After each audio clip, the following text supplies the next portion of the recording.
Divunza ugozvidavira asi chokuita hapana nokuti death is so final.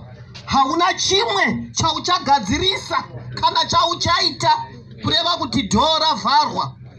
Chandinongoshuva ndechokuti mwana wangu azorore murugare. Asi ndinofara nokuti ndanzwa kuti pano pana Deputy Commissioner General weZimbabwe Republic Police. I have this to say to you, ma'am. Ndiri mai vari bereaved, vakazara neshungu pamoyo. Mundiregerere, ma'am, but you have to listen to me. Ndoda kuti munzwe nokuti ndine shungu kuti mwana wangu pawedza apo ari mu vehicle ye police station vehicle, wanzi dore station vehicle rakaramba kuvhurika. Hey, nyangwe dema muri mushangu dzangu pane chinosimuka samai.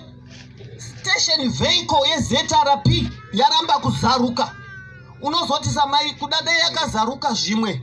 Vanoti dai kufunga kwebenzi, but ndo zvandiri kutofunga, ma'am.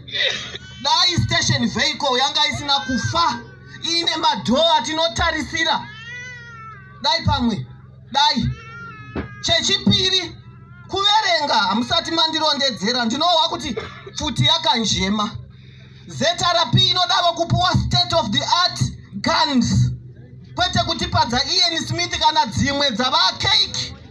Tinoda guns okuti kana mupurisa akaibata anozwa kuti wakashonga.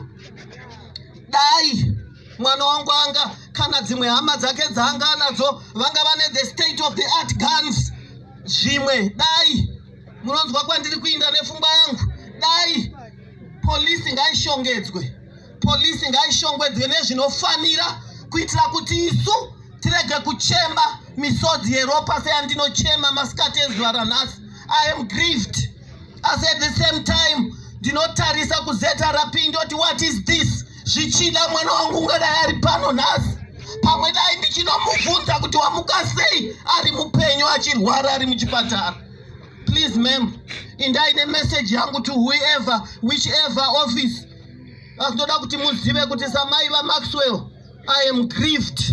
I am bereaved, but at the same time, I am grieved. My loving son Maxwell, rest in peace, in eternal, perfect peace. Amen. Amen.